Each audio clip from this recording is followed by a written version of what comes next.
Hello, folks, and welcome to another Thursday Night Live. We've got one of our little celebrities, I'm calling her. She has done some amazing things. We've gotten to know her through the LinkedIn community. We've gotten to meet her personally as well down in Orlando, Florida, enjoying a great weekend at PodFest for us. It was a healthcare amplified piece of work that we were doing down there. You've seen some of the shorts coming out, our interviews with Miss America, Miss America. This is American. This is America. I knew I was going to get that one wrong. This is American. Christy Clark, amazing. She was fantastic. We've got Glenn the Geek, one of the original podcast guys within the equine space, which is kind of near and dear to my home. We had a great time. Just tonight, we were the great Gordon Fire. Mark. Yeah, we got all the guys. What a start. But no, and tonight, Sandra Gonzalez is joining us from San Diego, California. We've had a few of the California connections this evening. Gordon, Fire Market of LA, and now Sandra. Sandra, thank you so much for joining us. It's a pleasure to have you. We're so excited to have you. And James is slowly dying. So we're trying to get through that today. But thank you again for joining us. It's an honor to be here, gentlemen. Thank you for having me. Well, we certainly come with the energy as opposed to health. So we're doing that today. James, he's been suffering. He ran a half marathon over the weekend, and he's convinced that he's got the plague. I don't know what it is. I got the plague. I'm pretty sure it's typhoid or I don't know, whatever else kills like Greek gods. I don't know. What kills Greek gods? That's what I got. Absolutely. Well, speaking of Greek gods, how about Latina goddesses? Miss Gonzalez, tell us a little bit about yourself. You started off as a Marine. What's going on here? You joined the Marines, you kick a little ass, and now you transition into the entrepreneurship.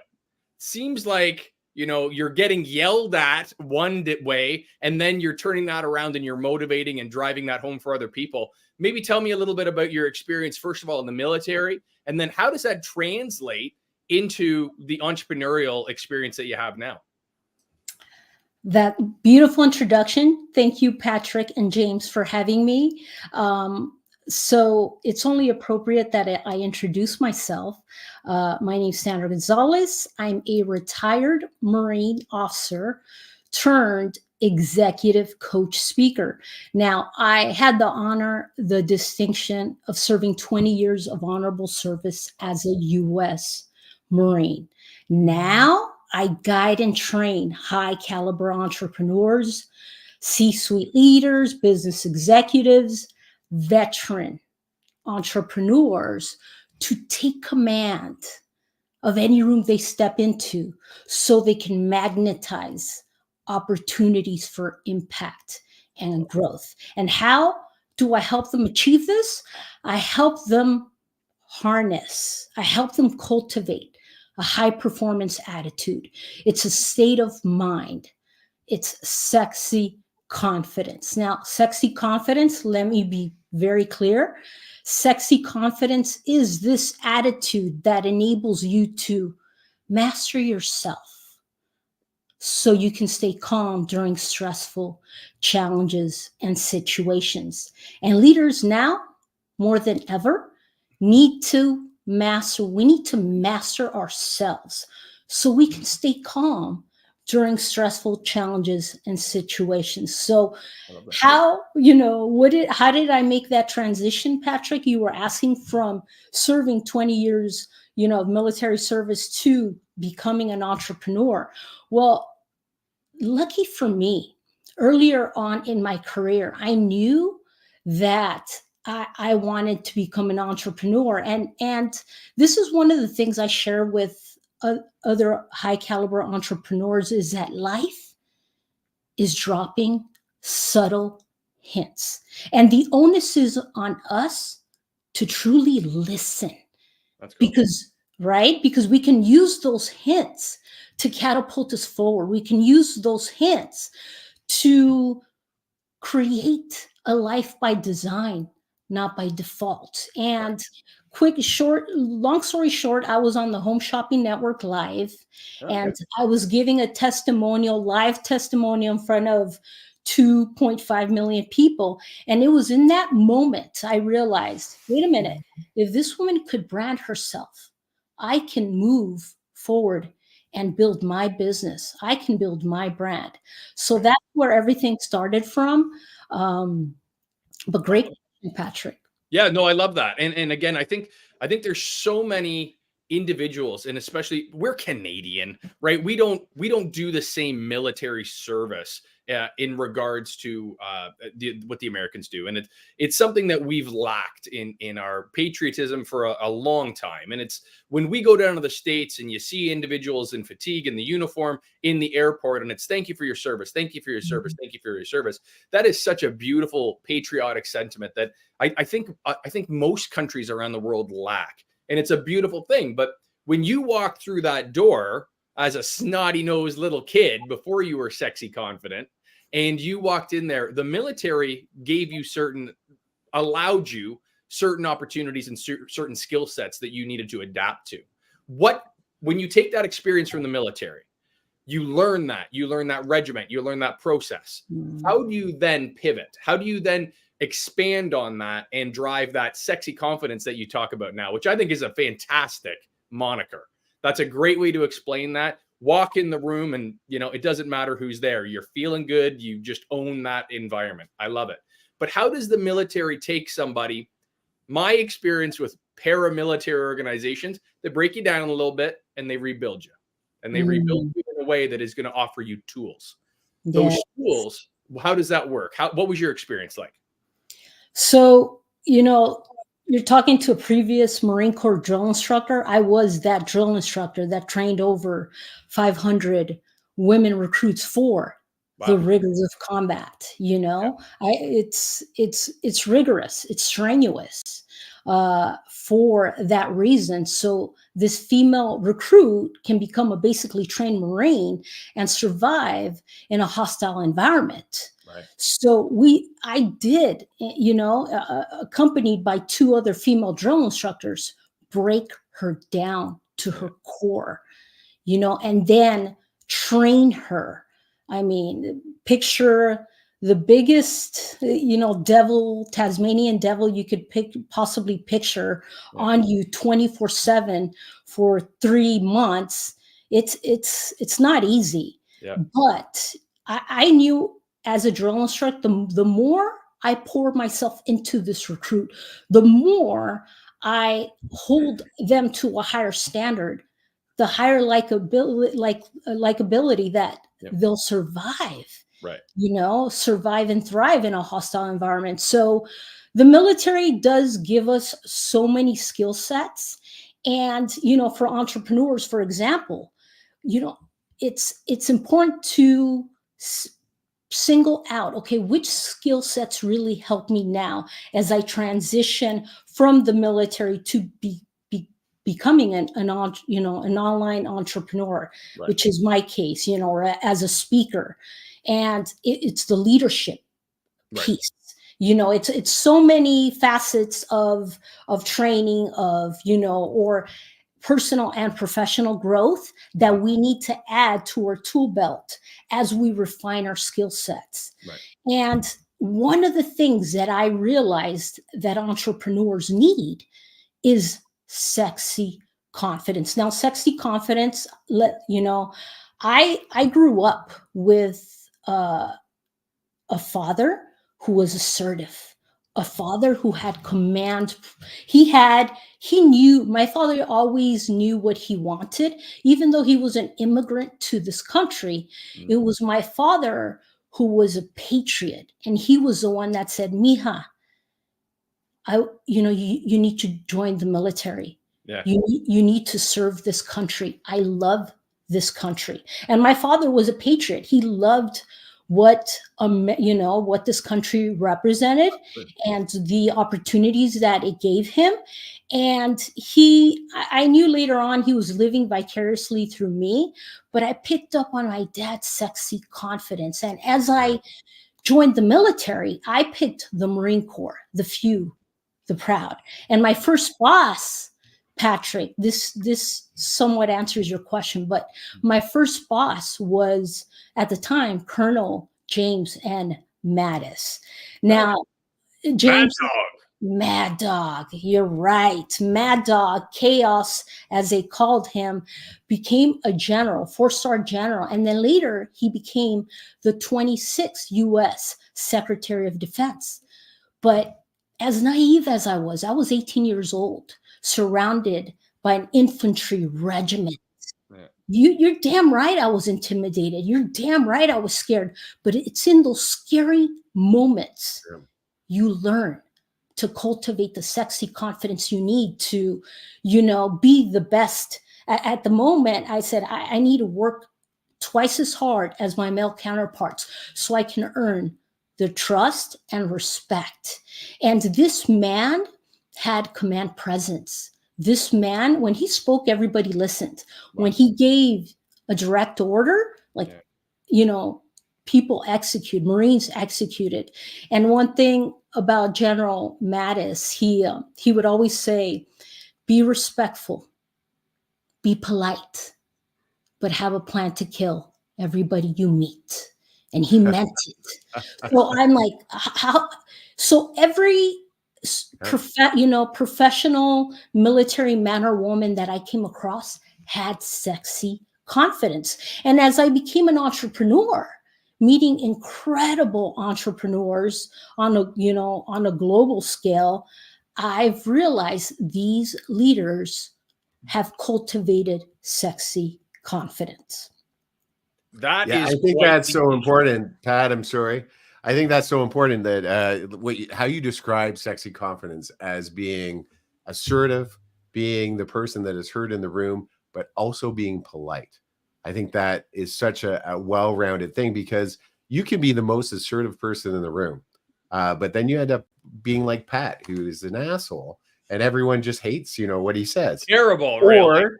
Or you can be more like me and kind. And no, I'm just kidding. But no, that's such an interesting point of view, is that you're talking about this leader, this military man that, he talks, people quake, and he talks about killing, but being polite. Maybe you could talk a little bit more about that. Why is it so important for that politeness when you're in leadership?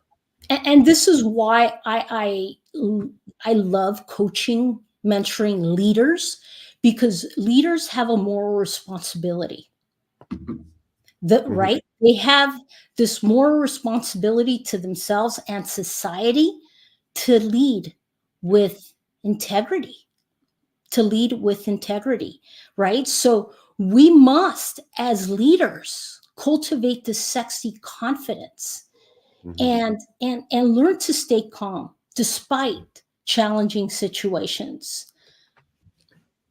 Yeah, I think that's the most important, is staying calm. Sorry, Pat, you're delayed, so I get to jump in. But that's true. Like, staying calm, staying centered, staying in the moment is so important when you're leading, because when people are looking to you, if you're the person that's like panic and yelling, and if you could just like act like everything is happening the way it's supposed to be happening, it will. And you lead from that space of, hey, I got everything under control. We're going to get through this just fine. And I can tell you the steps to get it. You just have to do what I say. You don't need to see the whole picture, because I know the whole picture. Right. And that sexy confidence just comes through. I'd like to go back to your dad, because that was one of the reasons that I fell in love with your story, to be honest.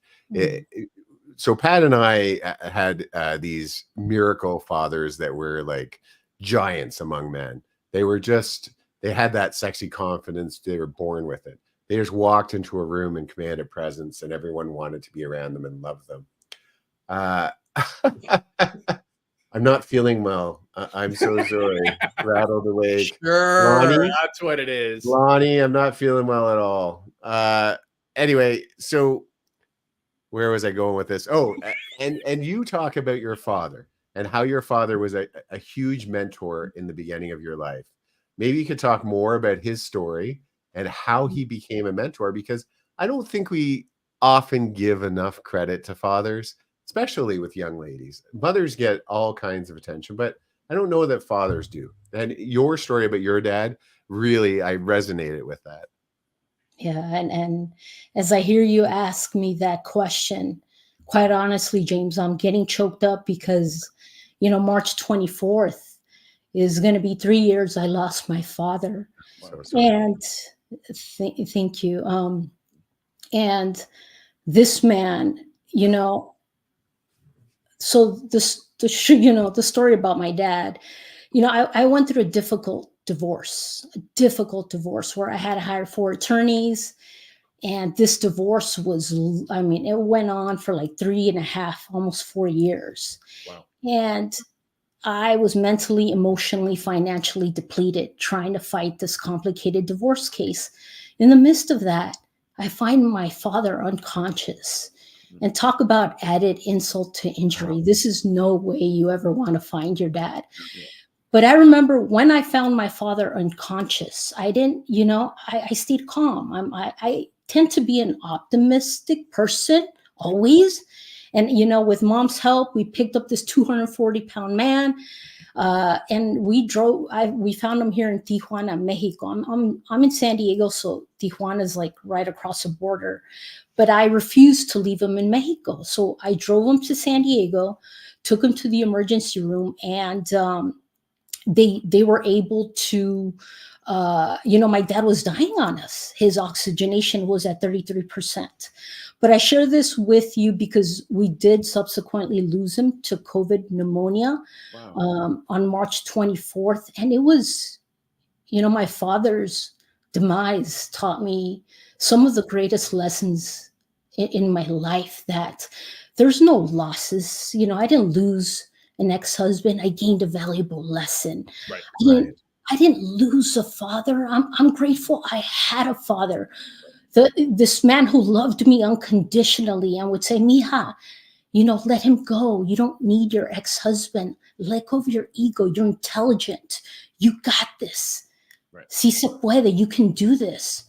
And it took for me to lose my father for me to finally listen.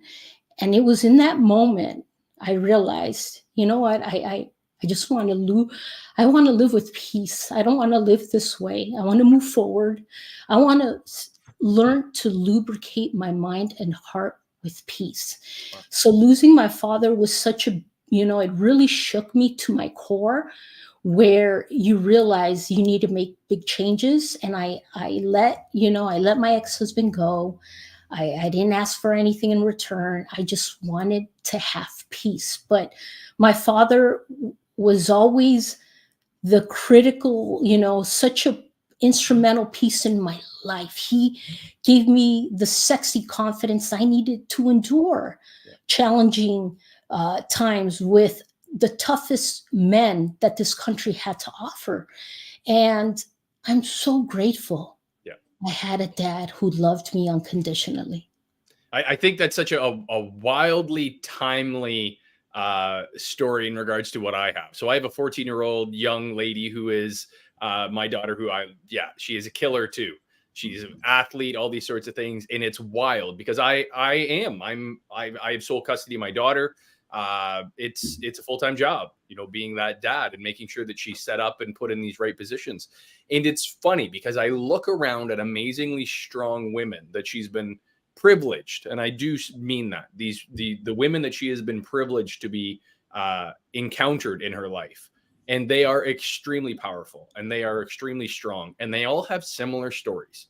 They all have these stories that of family members that were extremely close to them, not always fathers, a lot of time fathers, but family members that were completely cohesive, tight knit. No matter what problem came down the pipe, they could solve it. They worked together. There was no disillusionment of it. It was just, we're going to fix this now, and you can always count on us. And there was, I find that some women that I come across with, and I'm going to leave exes and all that sort of thing out of it because that can get kind of messy. But when you don't have that, when you're missing that foundational support, and dad is that guy that if you get in trouble on the playground at school, he's coming into the office with a personality that is going to be safe, but also there. Like, he's going to take up the room. Everything's going to be okay. Everything's going to be fine. But if you're wrong, you're wrong. If you're right, I will fight to the hilt for you. And the women that I've come across, and Sandra, you sound exactly like that, is that you had that backing and you used it as a launching point where that was an opportunity, therefore, where you could take on that leadership role in the military.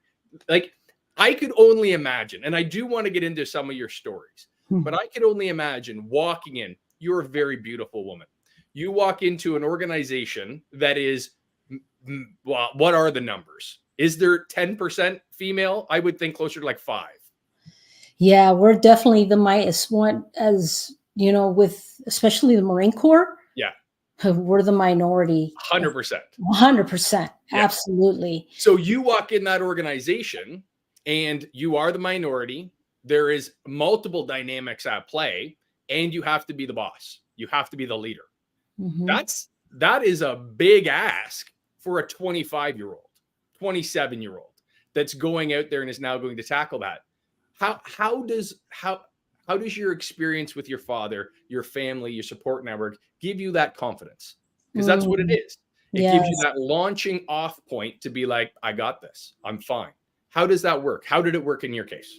What a great question. Great question, Patrick. And before I answer my question, I just want to say that we need men on a global scale, like such as yourself, Patrick. Men that are there for their daughters, right? Because the greatest gift for a woman is having a father. Right. That gives her security, the stability she needs, forever.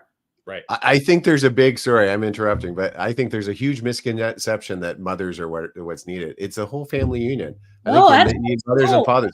I'm not suggesting that they have to live in the same house, but that father, that role of the father and that role of the mother are vastly different. And you need both of those to raise a very distinct child. Sorry, I didn't mean to interrupt. No, great point. What you're saying.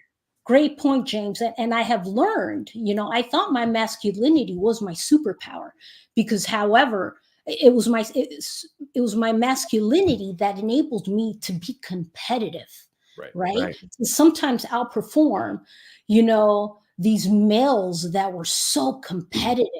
Right. And they're always looking for the weakest link. You can smell the testosterone in the room. Right. So when you can, and this goes back to your question, Patrick, when you can smell that testosterone in the room and that the meanest, toughest war fighters are in that room and they're intelligent. Not only are they muscular, they bring that physical aspect to the table, but they're also extremely intelligent. So you better think outside the box. Right. So to answer your question, Patrick, I learned I had to take command of any room I stepped into so I could magnetize opportunities for impact and growth. And that meant also, another lesson I've learned is my femininity is my superpower, my ability to receive, my ability to, forgive myself, my ex-husband, others.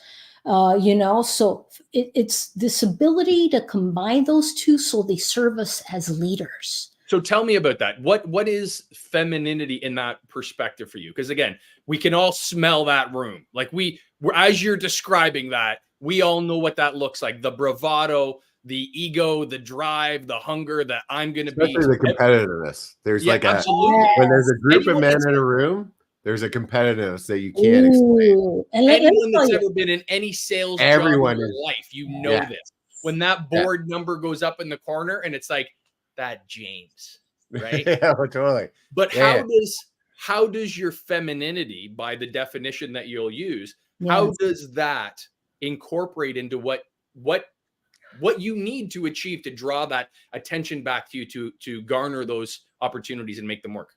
Great question. And I would say this goes back to leaders being authentic. Amazing. One of the things my father taught me was never forget mija, and he's like, you're a woman first and foremost. I get it. You're part of this gun club, because in the beginning, when I joined the Marine Corps, I came home with a potty mouth.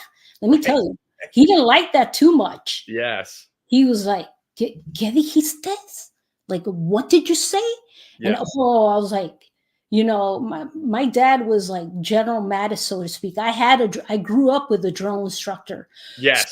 So to disrespect him in his home, I better check myself. So in that moment, I knew my dad's right.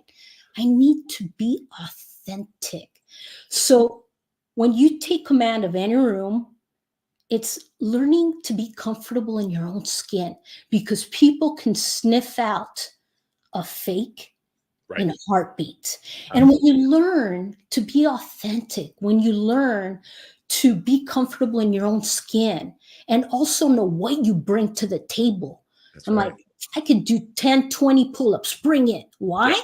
Because I've been lifting weights. I've been working harder than my male counterparts just to be, as competitive, not more competitive than them, because I'm going to lead the way one day. And what would I want in a leader, right? A leader should practice what they preach. So I would say the authentic piece is big. It's such a big component of what leaders need to, they need to be comfortable in their own skin, because when you do this, people connect with you. Right. Were you an athlete growing up? Like, did you play sports? Were you? Yes. So I'm a tomboy at heart, Patrick. Sure. So you want to play pickleball? I'm down. Let's pickleball, volleyball. Isn't that a sport? Pickleball. It is here. Like, it's a glow. I play with my nephews.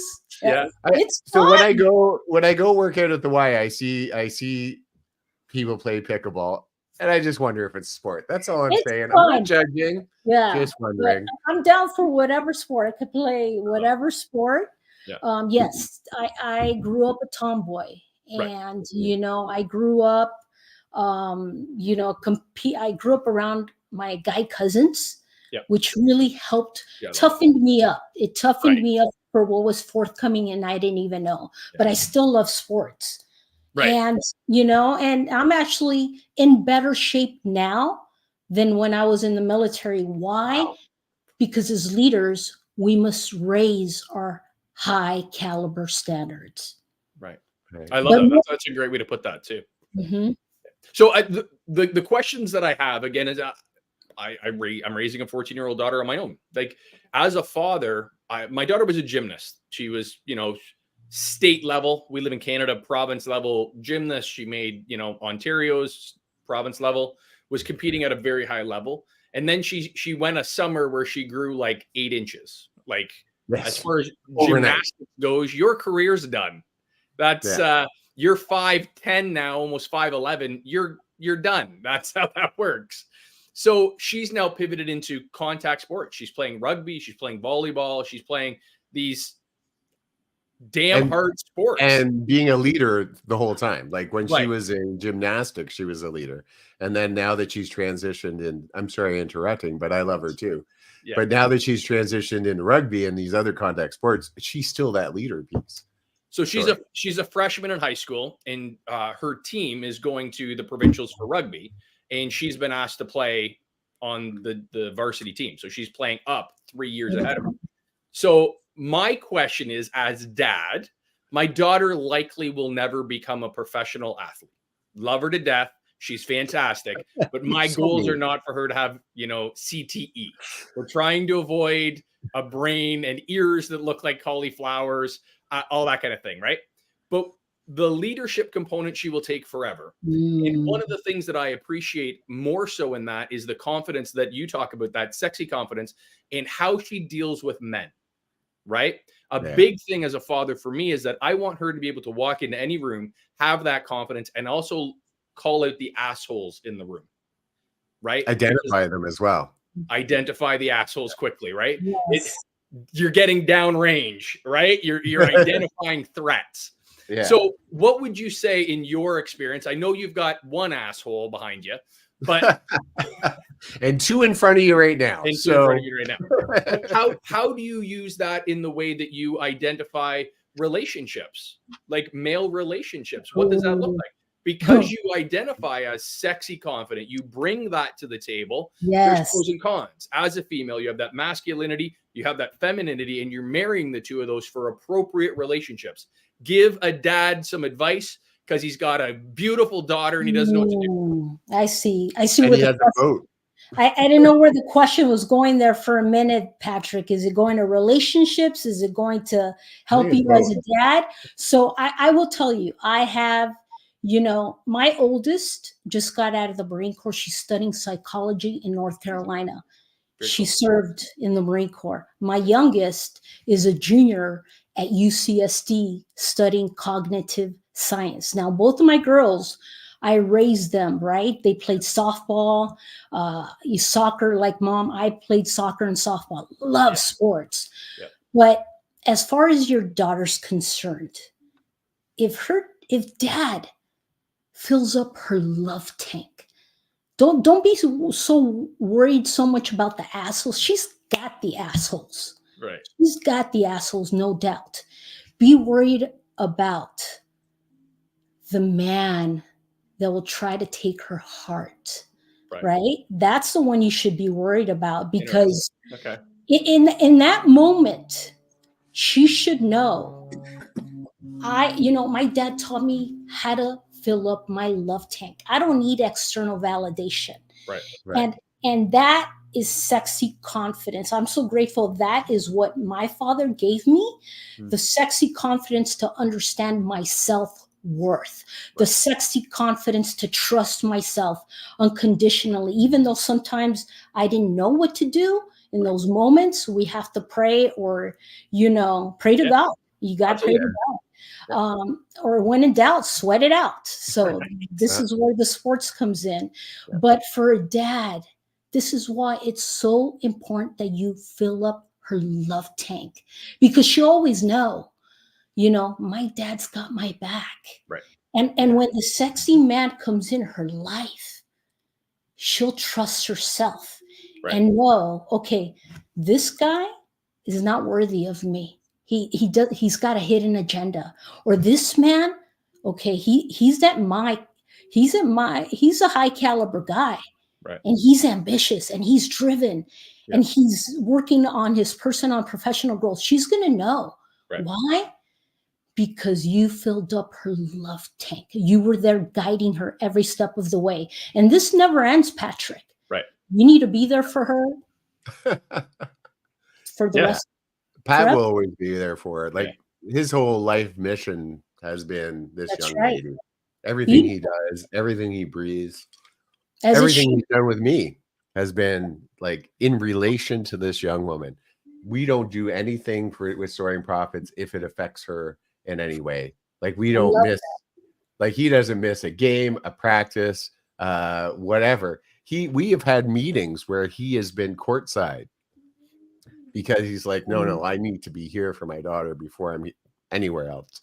So he will never, she will never not feel his support and love and guidance, because of that is who he is. So let's transition into what you do. So what you do is you help like high professionals have that sexy confidence, be that person that runs the room. Now, you must be dealing with people who already feel that a little bit. How do you convince them that they need you? Because already they're running an organization or they're running a group. Oh, yes, you're successful. They might already think, you know what, I'm successful. Why do I need Sandra? Right. Even though when they walk in a room, they're small. Like I've met leaders of organizations, leaders of groups, that when they walk into the room, they're the smallest person in the room, even though they command the most power. They just don't know how to command it. How do you talk to them and convince them and help them through that? Great question. Well, first of all, I'm not in the business of convincing people. No. Either. These leaders have a moral obligation to society, to themselves, to their organizations, to their sphere of influence. So I'm not in the business of convincing people. Okay. What I have to offer will elevate their mindset. What I have to offer is to really build. Everybody has insecurities. Everybody has self-limitations, right? Everybody. These are the things that we have to develop self-awareness around and understand thyself first and foremost. Right. before we can help another person. So when this person comes to me, I do an assessment call. In that assessment call, I answer questions to give value. Right. To give value in this call. More importantly, I'm sniffing them out. Right. Does this person have this heart-centered approach I look for? Does this person live with integrity? Because if so, I know I can help them. I know I can catapult them forward. Yeah. But James, I'm not in the business of convincing. I love that. You know, I'm here to provide a service, a level of integrity, a high caliber standard. Either, you know, they're in or they're not. But more importantly, it's a sniff test for me to see if they have what it takes to take it to that next level. Yeah. And I think there's such a weird movement going on with the, I'm going to call it self-help, but it's not. That's not what you do. But that sometimes bullshit baffles brains in some of these individuals that are self-help gurus and that sort of thing. And when you're doing what you're doing, which is something very different, it's not immediately, here's buy my book, buy my program. You're coming in, you're assessing them, you're going and saying, is this someone that I want to do business with? And Sandra, we've known each other long enough through the LinkedIn community, through all that sort of thing. There are people that are not. That is just as cut and dry as you can say it. There are people that are not charlatans. They are charlatans. They are bullshit. They are all of these things. And for someone like yourself to dive in with your experience, with the knowledge and the drive that you bring, for someone who is a tire spinner, it would drain you. It would kill your. It would be wild. Exactly. Awful. Right. I love that. That goes to talk about your sexy confidence, is that I am not trying to convince them of anything.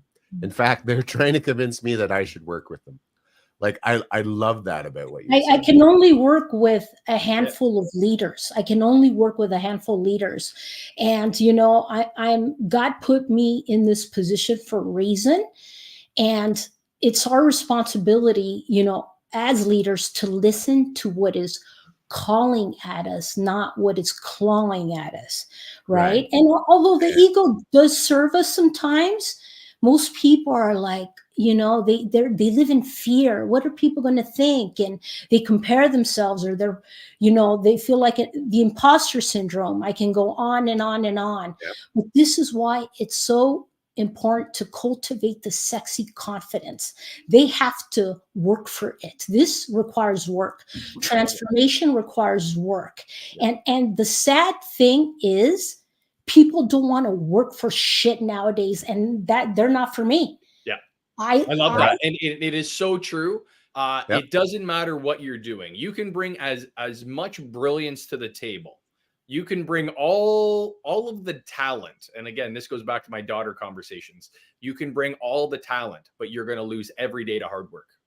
You're going to lose every single day to that kid that wants to put in that extra talent, put in that extra effort, and has an ounce of talent. You have to be competitive. And the world, this next generation, I keep going back to this because I look at you, and you know, like I said earlier, there's a handful of women in the world that my daughter that she lives in, and they're kind of lights on the hill, right? They're the lighthouse to guide and project that. And Sandra, I would argue that you're a very strong, competent woman that's who I want my daughter to be. I want her to be competent in her confidence. It's so important, right? So as she starts to go down that, I look at the generation around her, and 14 years old, went through COVID for the last 4 years. 10 years old, you're a very different human being when the world shuts down around you. And you have this experience that comes on about communicating. Our 14-year-olds, 15-year-olds, 16-year-olds don't communicate the way we do. Like, they just don't. I'm of the era. I'm a lot younger than James. A lot younger than James. I like to throw that in there. But I grew up in the cell phone era. I grew up with the MSN and the chats and all that sort of thing. This generation is very 30-second oriented on TikTok. They're very distracted. So when I'm driving her and I'm saying to her, okay, listen, you now are taking on these new roles and these new responsibilities and these new personas around the athletics that you're doing, as well as, she's a 90% academics as well. She's a smart kid. But as you're doing this, there's a persona that you're driving. There's an identity that you're creating that once you leave high school doesn't end. It's the next step, and it's the next step and the next step. It's that achievement mentality. I look around, and I'm not going to say her friends group because she's very lucky. She's got great friends. But the groups around her are looking for that instant gratification. They're looking for that, give it to me now. Yep. We're seeing the drugs, you're seeing the drinking, you're seeing the very young sex. When you didn't know how to communicate 10 years ago, or at 10 years old, 4 years ago at the beginning of COVID, and now you're at 14 years old and you're talking about sex and all this sort of thing. It's not like we were growing up. They weren't out on the streets. They weren't communicating and engaging and all those sorts of things. It's a very different environment. You don't know anything about what you're getting yourself into. It's a very different environment. But so when she comes through this, and as she's growing and developing into the young woman that she is,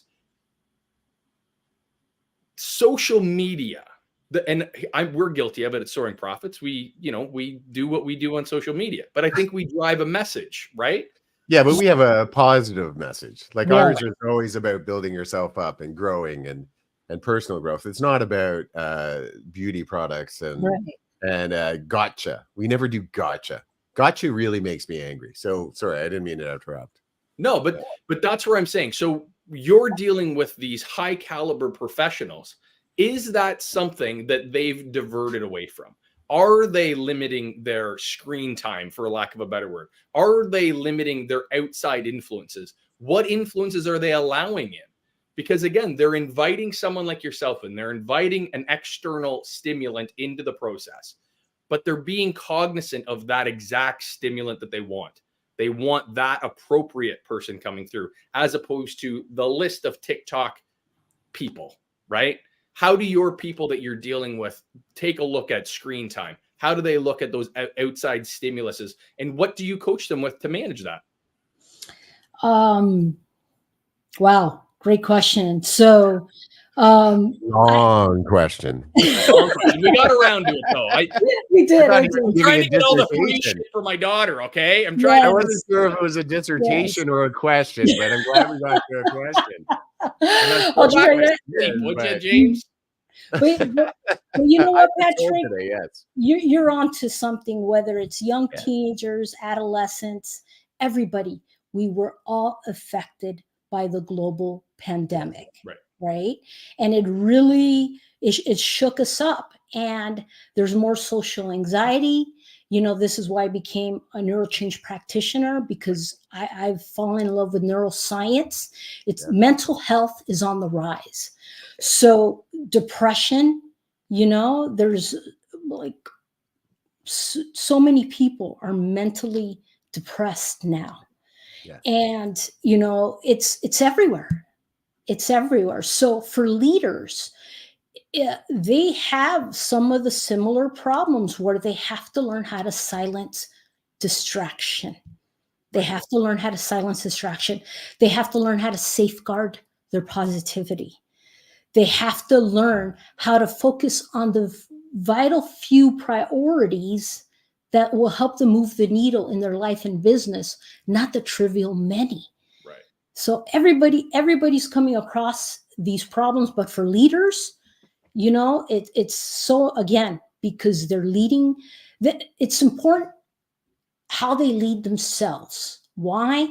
Because you want a positive leader influencing a positive culture. Yeah. When a stressed out leader with mental health issues comes into an organization pissed the hell off, or with these mental health issues, what is that going to create in the organization, in the environment? Chaos.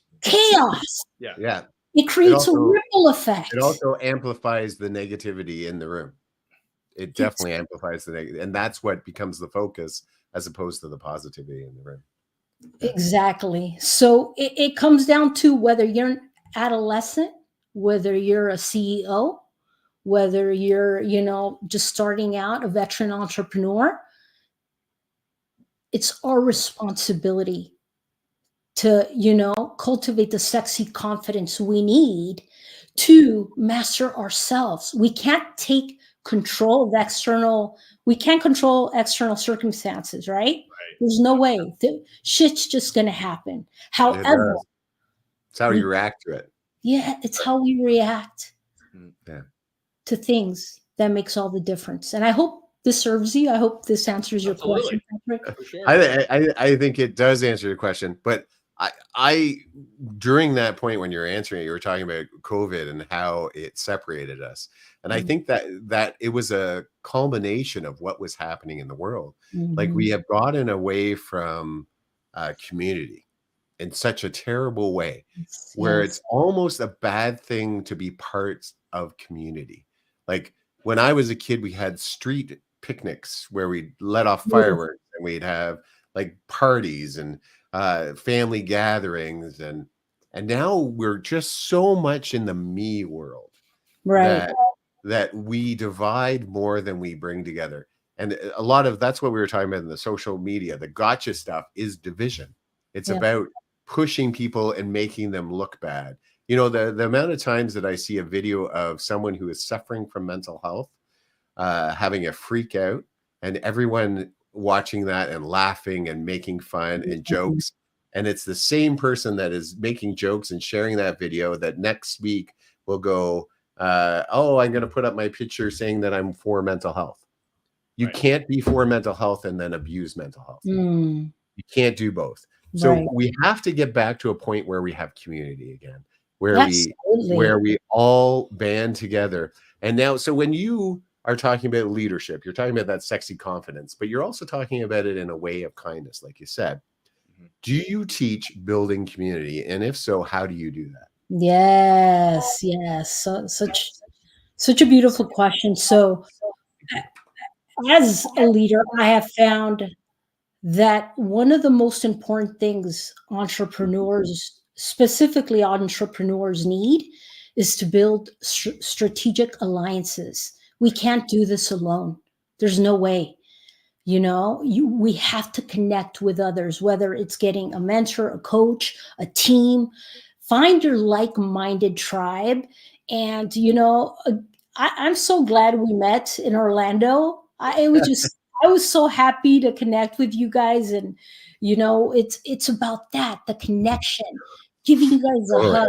And man, you guys are really tall, by the way. I was like, oh my God, James, Patrick, you guys are so Yeah, freaking tall. I'm but just short. you command a room. And so when I saw how truly little you are, it was shocking. I could not imagine uh like how yeah, anyway, you're small.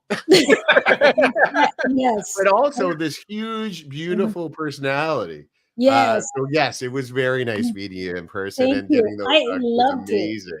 Yes, loved Yeah. meeting you. And speaking about personality and speaking about connection, if we're in an elevator, I'm going to be that person that says, good morning.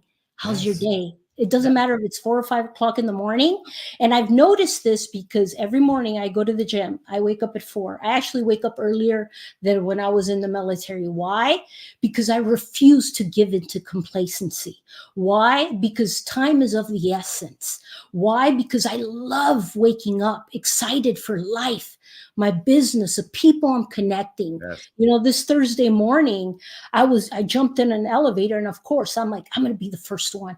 Good morning. How are you? And people are like startled, like, They are. who the heck is this freaking Latina at 5 o'clock in the morning? Man, she must have had 10 cups of coffee. But Yeah. you know, Got no, the heart rate monitor on, checking the pulse, getting the steps in on the elevator. Yeah, I can just see it exactly. now. Morning, morning. Yeah. Yeah. Well, I'm lifting weights. Don't. Oh, there you go, I'm getting it lifting all done. weights. Yes, Yeah. I I told you bet. I'm the tomboy. I lift weights, Good but girl. before, but when I'm lifting weights, don't talk to me because I'm focused. I'm Yeah, building muscle. You know what I'm saying? But okay. in the elevator, I've experienced that. I'm like, wow.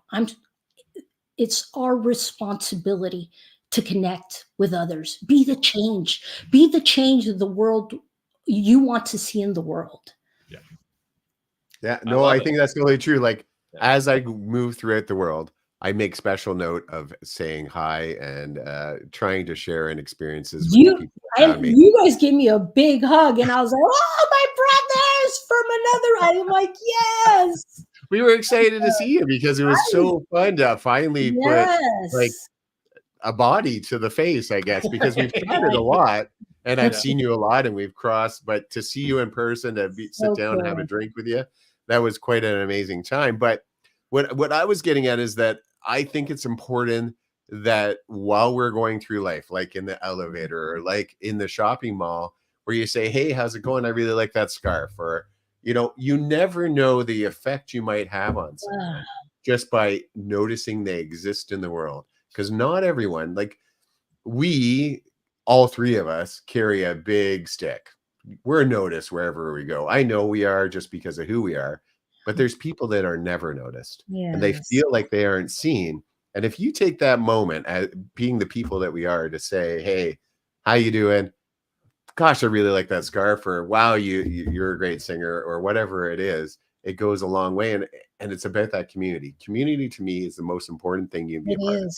Great And point. we need to start working on that. We need to start building that back into our life, into our patterns, into everything that we do.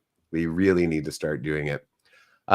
So meeting you in Orlando, I realized that you're little. That I what? You're little. I'm little. How did that translate in a room? Small packages. How do you being smaller? Because so not all of us are created equal, but if we want to lead a room, we have to command a room, right? So as someone who's smaller, I'm not trying to call you out, but how do you from lower command a room full of people where, especially in a situation where if they don't listen to you, people die? Like, how do you do that? And this goes back to me being a drill instructor, you know, even though I'm 5 feet, like 2 inches, to be honest. We did feel like we had about a foot.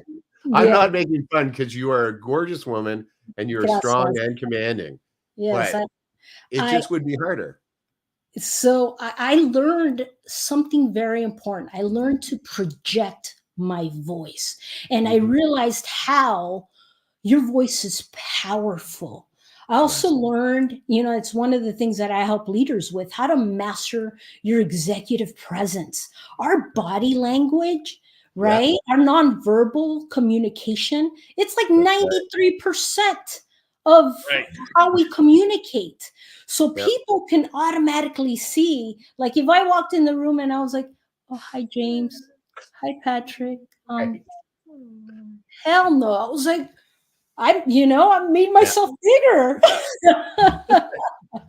But it's using your body to your advantage, your mannerisms. It's, you know, how you communicate effectively, how you positively influence others, not convince, because we don't convince. Love that. We influence. And so body language is key. You know, there's more to that. But just to answer your question, James, you know, I've realized that how I use my body, how I project my voice, how I sit in that room makes all the difference. Yeah. Well, Mark brings up a pretty good point there. That little Marine could kill these two Canadians before they could say Tim Hortons. So that seems, Mark, you're on brand again, pal. You're still on brand.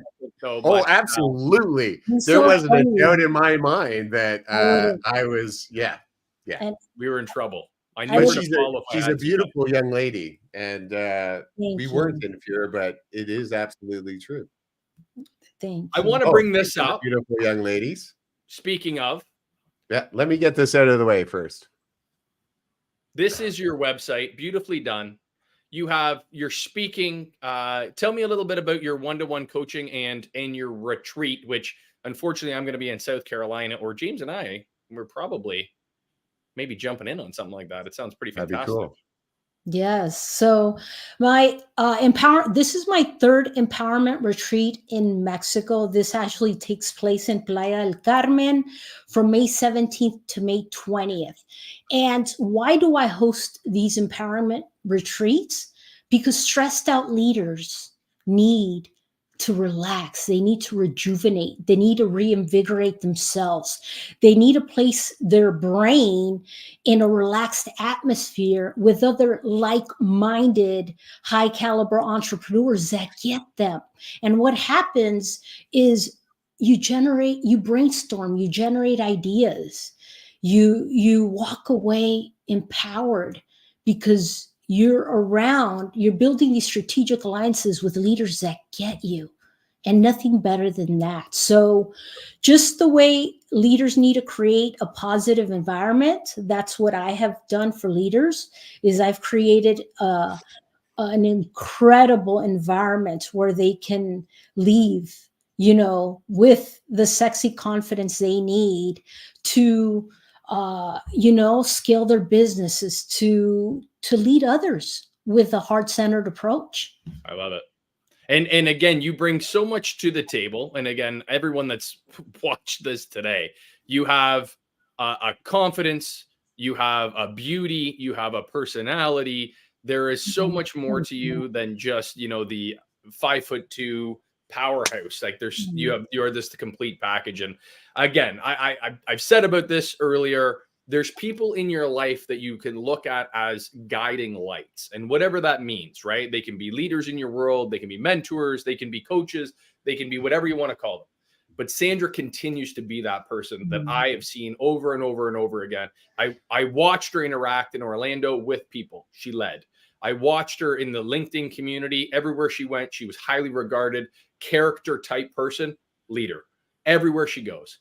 So I can speak firsthand. If this is something that you're interested in, like I said, the problem with May is I got to go to a wedding, or we would be sitting on that beautiful beach, as you can see there. So your one-to-one coaching, how do you onboard your people? What does that look like? Once you go through that, are they bullshit? Yeah, so it goes back to that assessment call, right? I sniff them out. I'm like, oh, this is somebody I definitely, would love to work with. Then I invite them either to my one-on-one coaching, which is a 6-month coaching, or my group coaching, actually, which I would really like to highlight at this moment. My group coaching kicks off next month, and it's a 3-month group coaching for high caliber entrepreneurs, veteran entrepreneurs that are looking to take command of their life and business. Right. They want to build this online business. They want to speak more. They want to take command of their life and business. So if someone is looking for accountability, a support system, I'll be their guide by their side. And, I would say for me, James, Patrick, I love people. I want people to be the best version of themselves. Why? Because everybody benefits from this. Right. Everybody. So thank you for highlighting my business and what I'm passionate about, gents. Perfect. Well, my dear, it has been an absolute pleasure. We are always thrilled to have amazing people come on here. And again, unveiling those stories of champions, and you certainly check all those boxes for us. But profiteers out there, as always, we got great people coming down the pipe.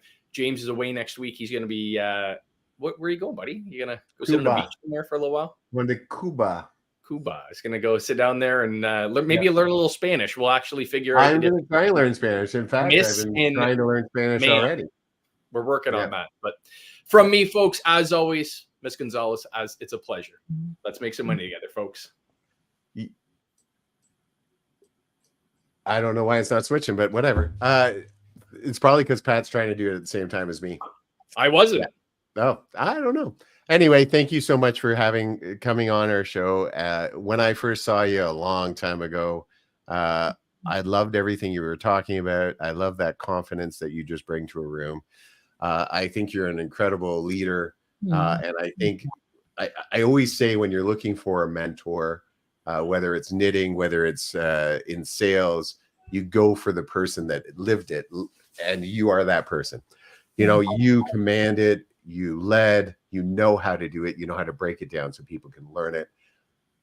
In fact, it goes to prove that you know leadership so well that you're not trying to convince others that they need your help. You're trying to get them to convince you that they need your help, which I think is a whole other dynamic. And I think that's beautiful. I think it's amazing because I know from personal experience, because I do help some people, unless they want help, unless they know that they want help, you can't help them. It doesn't matter. It doesn't matter that I have a friend that something's wrong and I can probably help them with steps. If I go to them and they're not ready for help, they're not going to accept the help. They're not even going to be able to make change. It will be not proactive at all. Profiteers out there, I love you all. We got some great things coming down the pike. Lisa Browning has been being a big part of us. She's going from 1,000 Trees. She's starting to talk to us about an initiative that might be coming out that we're going to be talking about in the future that's going to be pretty amazing. April 4th, we have Empower Youth with the Brighton app with Jeff.